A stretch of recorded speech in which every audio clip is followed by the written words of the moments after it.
Buenas tardes, hermanos y hermanas. Dios les bendiga. En nombre de Capilla Calvario Higher Ground, Ministerio en Español, le doy la bienvenida a cada uno de ustedes a este estudio bíblico de esta noche. Estamos en Números, vamos a estudiar capítulo 22, 23 y 24. Y quiero animarles en estos estudios a que los compartan. Si es por primera vez que tú o estás sintonizando este canal y quieres ser parte de estos estudios, sugiero pues que te suscribas y que también puedas activar la campanita de notificaciones para que cada vez que subamos estudios tú puedas recibir la notificación de que estamos transmitiendo.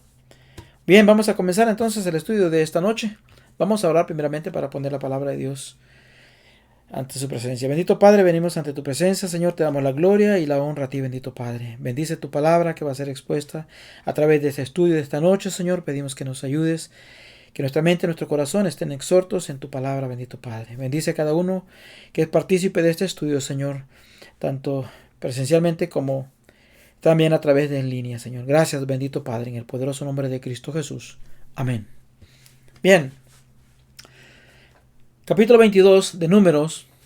Israel estaba en un punto en movimiento. Su exilio de 38 años en el desierto por fin había terminado.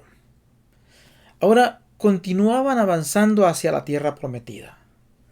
Pero antes tuvieron la bendición que Dios les dio al darles victoria sobre los cananeos del sur, los amorreos y los basanitas. Encontramos nosotros en este relato, en el capítulo 21 primeramente, aunque estamos estudiando el 22, 23 y 24, pero haciendo un poquito de recuento de lo que es el capítulo 21, ahí nos relata este capítulo 21, especialmente el versículo 21-23, que Israel había enviado embajadores a Sejón, rey de los amorreos.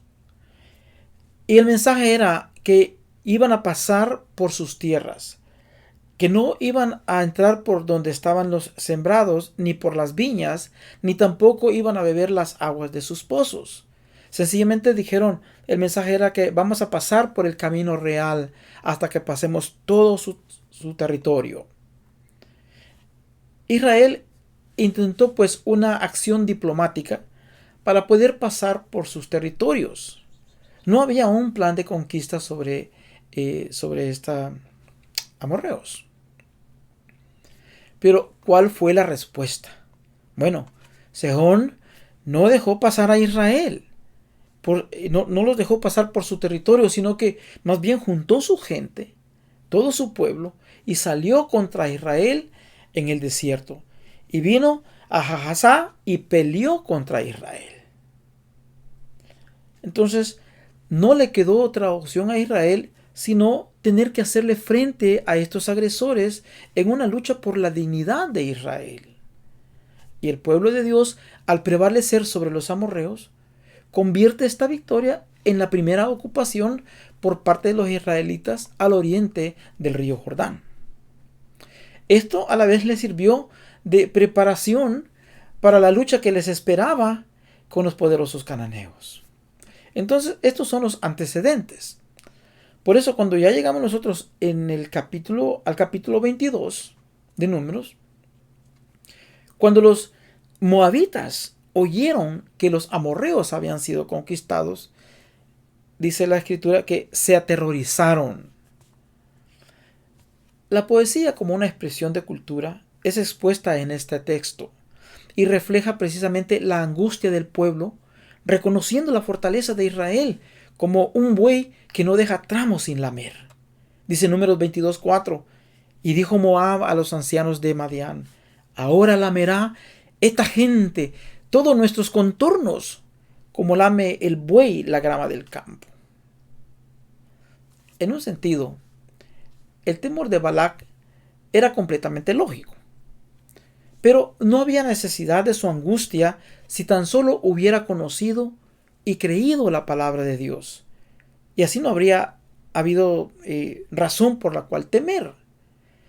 Dios había ordenado a Israel que no acosara a Moab, porque no tenía la intención de darle a Israel la tierra de los moabitas. Usted puede encontrar esto en Deuteronomio capítulo 2 versículos 9. Allí Jehová le dijo: no molestes a Moab, ni te empeñes con ellos en guerra, porque no te daré posesión de su tierra, porque yo he dado a Ar por heredad a los hijos de Lot. Balac miraba a Israel como una amenaza inminente a su seguridad. Así que este rey quiso contratar entonces al profeta Balán para maldecir a Israel, y esto como una estrategia para detener a Israel en lugar de ir a la batalla, como lo había hecho el otro rey. Balán, aunque era un profeta pagano, parece haber tenido algo de conocimiento del verdadero Dios. Balán significa el que traga al pueblo o el que confunde al pueblo. Los emisarios del rey Balac, encontramos nosotros en los versículos 7 y 8 del capítulo 22, llevan dinero para asegurarse de los servicios de Balaam. La palabra de Dios lo menciona con las dádivas de adivinación. Esto sugiere una tarifa estándar por el trabajo de un profeta. Tomaron esta tarifa estándar y la llevaron y se la acercaron a Balaam. Balaam lo recibe y le dice: reposad aquí esta noche y yo os daré respuesta.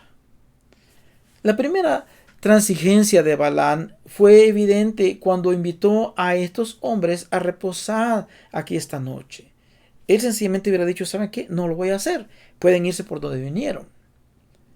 Pero Balaam los recibe y luego dice: voy a escuchar a Dios con respecto a la oferta de ellos. Claramente él estaba mal. Entonces, ahora, lo que nos da a entender esto es que él era un profeta a sueldo. Balaam esencialmente dijo: déjame consultar a Dios acerca de esto. En otras palabras, le estaba pidiendo permiso a Dios. Dijo: voy a pedirle permiso a Dios. Por eso nosotros encontramos en los versículos del 9 al 12 la respuesta que Dios le da a Balaam. Dice allí la Biblia: y vino Dios a Balaam y le dijo: ¿qué varones son estos que están contigo? Bueno, cuando nosotros encontramos preguntas así, no es que Dios ignore lo que está pasando, sino más bien está haciendo una apelación a la conciencia de las personas, ¿verdad? Cuando hace preguntas y quiere sacar de ti, quiere sacar de la persona qué es lo que está en sus intenciones, en su corazón. Por eso le pregunta: ¿qué varones son estos que están contigo? Balaam le respondió a Dios y le dice: Balac, hijo de Zippor, rey de Moab, ha enviado a decirme: he aquí, este pueblo que ha salido de Egipto cubre la faz de la tierra. Ven pues ahora y maldícemelo. Quizás poder pelear contra él y echarlos. Entonces dice que Dios le dijo a Balaam: no vayas con ellos, ni maldigas al pueblo, porque bendito es. Estaban hablando del pueblo de Israel.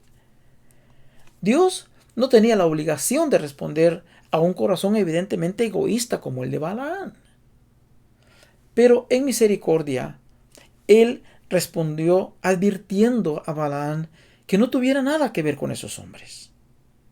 Por eso nosotros encontramos en los versículos 13 al 15 la respuesta de Balaam a los mensajeros de Balac y cómo hace también una contraoferta.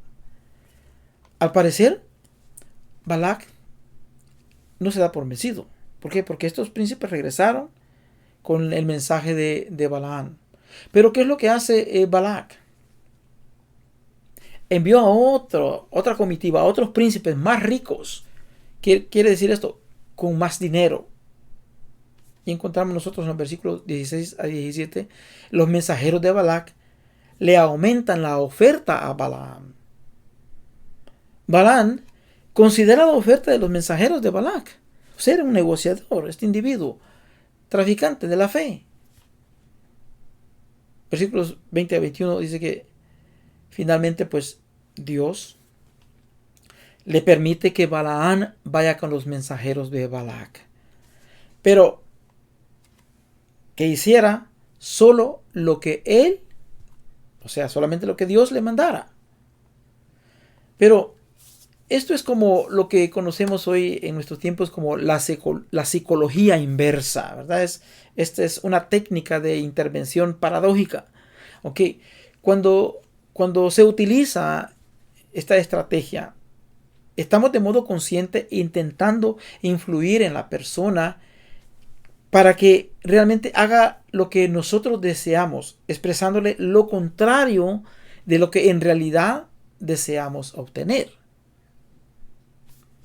Dios sabía lo que había en el corazón de Balaán. Y si este profeta se había estado negando a ir, era sencillamente porque no le llegaban al precio. Quería más. Era ambicioso. Su avaricia lo dominaba. La respuesta de Balaán, conociendo cuál era la voluntad de Dios, hubiera sido: Señor, pero es tu pueblo bendito, no puedo hacer eso. Pero no fue así, no fue así. Tantito quería este individuo para tomar la palabra y decidir ir con los príncipes de Moab. Su motivo era su amor al premio de la maldad. La razón por la cual Balaán estaba yendo se detalla en lo que el apóstol Pedro, en la segunda carta, capítulo 2, versículos 15 al 16, dice ahí Pedro: han dejado el camino recto y se han extraviado siguiendo el camino de Balaán. Hablando de los profetas falsos, hablando de estos maestros falsos. Pedro aquí identificándolos también, para el tiempo de Pedro. En otras palabras, todo el tiempo lo han habido. Nosotros también tenemos que abrir bien nuestros ojos, porque también lo hay en nuestro tiempo. Bueno, dice el texto de Pedro, en segunda carta de Pedro, capítulo 2, 15 al 16, se han alejado del camino recto y se han extraviado siguiendo el camino de Balaán, el hijo de Beor, el cual amó el premio de la maldad y fue reprendido por su iniquidad, pues amó la bestia de carga, hablando con voz de hombre, refrenó la locura del profeta, refiriéndose pues a la animal, ¿verdad?, de carga.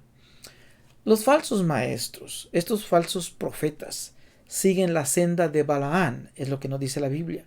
Introducen encubiertamente herejías destructoras en el pueblo de Dios. Pueblo, esté muy alerta. Estos profetas modernos, maestros y líderes espirituales traficantes de la fe, están también en nuestros días. Todos estos supuestos líderes de algún culto tienen elementos en común. Son personas con un nivel de manipulación e inteligencia muy alta y te hacen creer que Dios necesita dinero y que sí, necesita mucho dinero. Bueno, sigamos con el relato de Números, los versículos 22 al 27.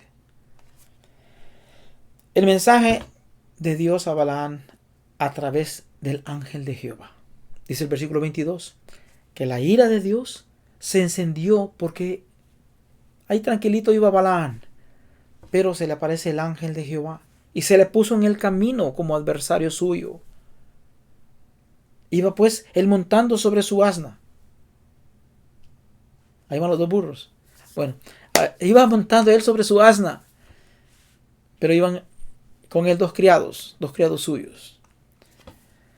Cuando hablamos aquí del ángel de Jehová, para hacer un paréntesis, el ángel de Jehová es Cristo en una apariencia preencarnada, ¿verdad? Lo que podemos llamarle o cristofonía o teofonía, como usted quiera llamarlo. Pero el ángel de Jehová está refiriéndose a la apariencia preencarnada de Cristo Jesús. Dice que 3 veces se puso enfrente de Balaán y su asna, ¿verdad? Pues quería, como estaba allí el ángel, Balaán no lo miraba, pero el asna sí. Por eso es que se puso enfrente para detenerlo, porque pues el ángel conocía los motivos de Balaán. La primera vez el asna vio al ángel y se desvió por el campo. Pero ¿qué es lo que pasó? Balaán azotó al pobre animal. La segunda vez el ángel se puso en una senda estrecha entre las viñas. El asna estaba aterrada. Apretó el pie de Balaán contra la pared y de nuevo, pobre animalito, fue maltratado otra vez. Pero la tercera vez, el ángel lo confrontó en una angostura. El asna frustrada se echó debajo al suelo y recibió otro azote de Balaán.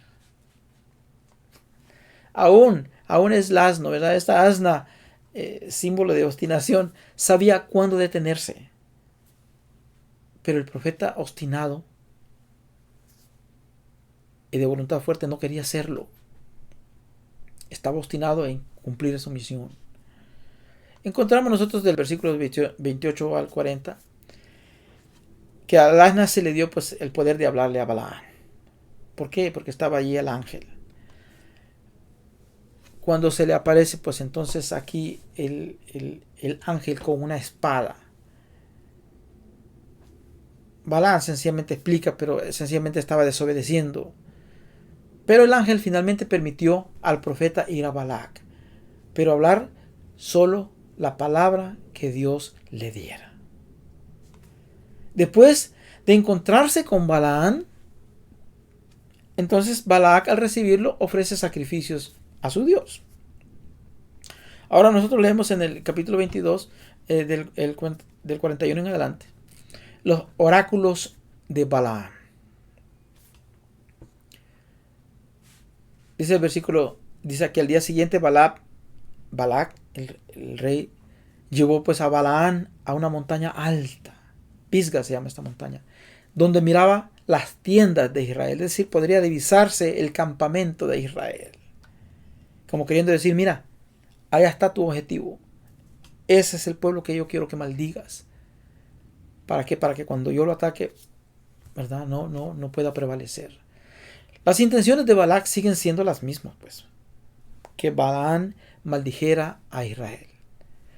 Pero lo que sí nosotros podemos darnos cuenta aquí, que el Señor va a usar a Balaam para revelar su pensamiento en cuanto a la separación, la justificación, la belleza y la gloria de Israel.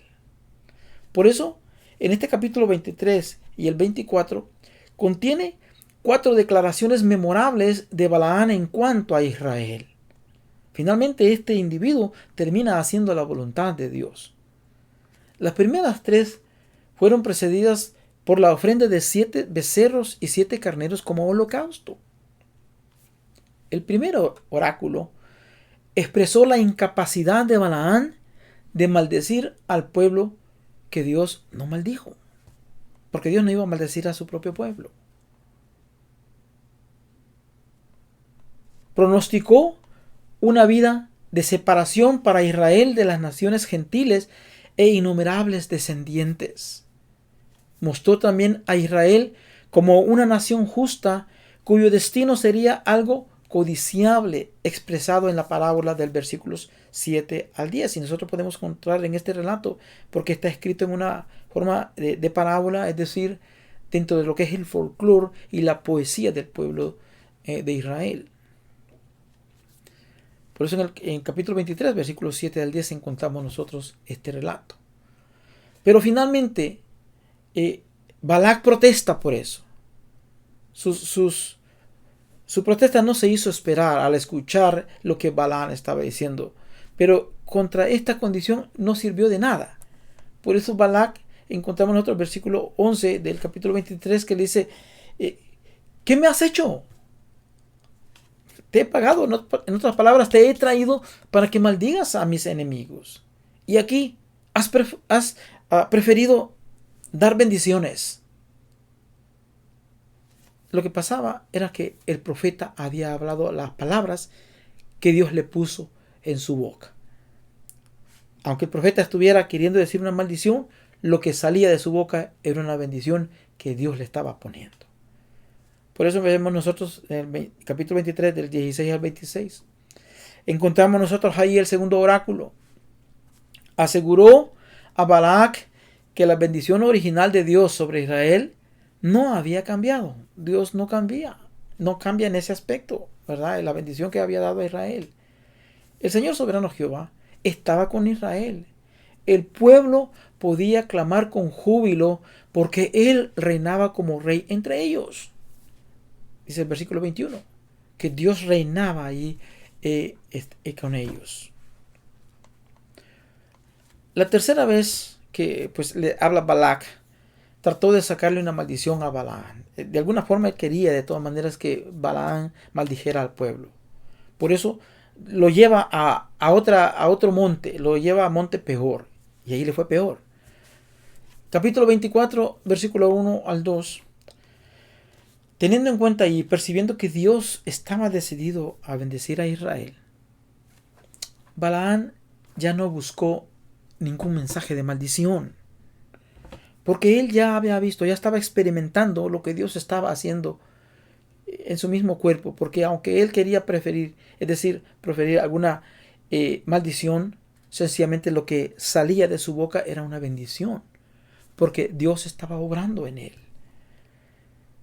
Simplemente miró el campamento de Israel y el Espíritu de Dios vino sobre él, haciendo que dijera cosas más allá de su sabiduría y voluntad. Por eso vemos nosotros en el capítulo 24, versículos 3 al 9, el tercer oráculo. Habló de la hermosura de las tiendas de Israel y profetizó fertilidad amplia y prosperidad, un reino glorioso y poder para que pudiera sojuzgar a sus enemigos. En otras palabras, le estaba diciendo al que lo había contratado: no vas a poder en contra de Israel. No vas a poder. El Dios Todopoderoso está con ellos. Versículos 15 al 19, el cuarto oráculo. Trata de un rey. Y esta ya es una profecía, porque estas son cosas que realmente Balaam las dijo, pero no las comprendió. Él no entendió. Sencillamente es para que nosotros ahora comprendamos y para que los que han estado observando la palabra de Dios, porque esto quedó escrito para nuestra instrucción, ¿verdad? Y que conozcamos el poder de Dios. Cuando Él se propone algo, Él utiliza aún a este individuo que no era fiel, porque era un profeta pagano, pero Dios es todopoderoso. Utilizó hasta el asna ahí para hablar. Bueno, el ángel estaba ahí, ¿verdad? Bueno, versículos 15 al 19.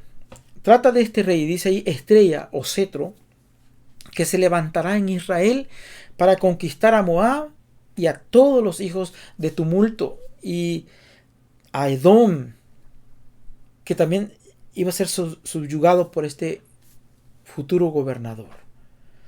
Lo cual está diciendo aquí es una profecía que parcialmente se llegó a cumplir con el rey David. Pero realmente esta profecía gozará de cumplimiento pleno en la segunda venida de nuestro Señor Jesucristo. Ahora, para concluir el estudio de estos 3 capítulos, no es un estudio muy extenso,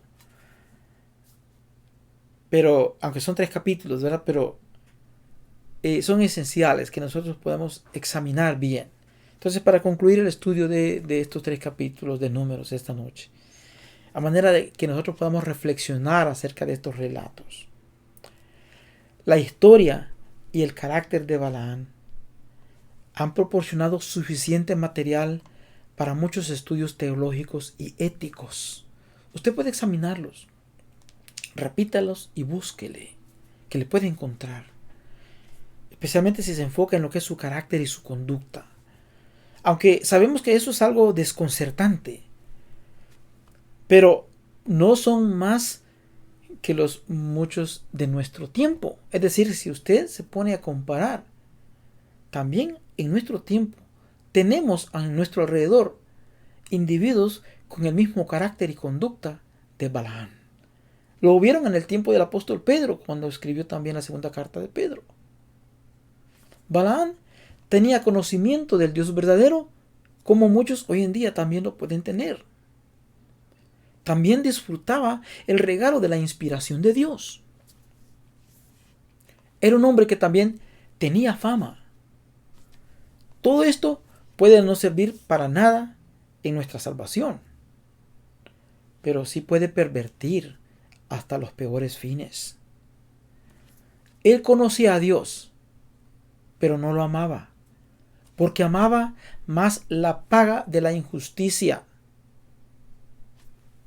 Y eso también hay hoy en día. Muchos pueden conocer a Dios, pero no lo aman, porque aman más el pago, el salario que van a recibir. Este individuo no siguió la voz divina a pesar de que la escuchó, sino que siguió sobre la recompensa material porque era un hombre ambicioso. Él erróneamente pensó que podía cambiar la voluntad de Dios. Más bien se había cambiado a sí mismo porque resistía la conciencia para obedecer su avaricia.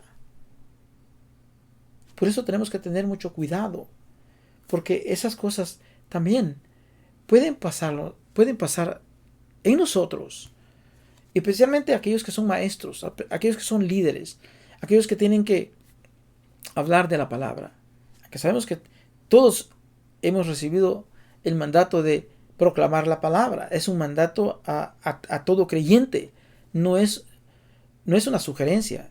La gran comisión que se da en Mateo 28 no es una gran sugerencia, es una comisión a todo aquel que llega a conocer de la palabra de Dios. Tiene la responsabilidad de transmitir el mensaje, dar el testimonio de lo que Dios está haciendo en su vida, primeramente, y luego, conforme vaya creciendo espiritualmente, ir dando a conocer cómo Dios está transformando su vida. Pero también el conocimiento puede hinchar de orgullo a la persona y pueden olvidársele la misericordia que Dios ha tenido y ha mostrado cuando lo ha librado, sacándole de la perdición. Un hombre puede llegar a saber y decir la verdad, pero también él mismo puede desobedecer esta misma verdad. Ojalá todos nos diéramos cuenta de los altos ideales que los hombres pecadores tienen de la religión, porque por eso hay muchos cultos que dominan la mente de las personas. Son traficantes de la fe, los engañan y los llevan por senderos erróneos, como este Balaán. Profetas que han escuchado la voz de Dios, pero sus intereses, sus ambiciones, su avaricia los pierde. Y cierro con este proverbio. Proverbios capítulo 1 versículos 31 al 33 nos dice: y meditemos bien en ello, pensemos bien en esto, porque aquí es donde está qué camino tú debes de tomar. Dice ahí el proverbio, versículo 31 en adelante: comerán del fruto de su camino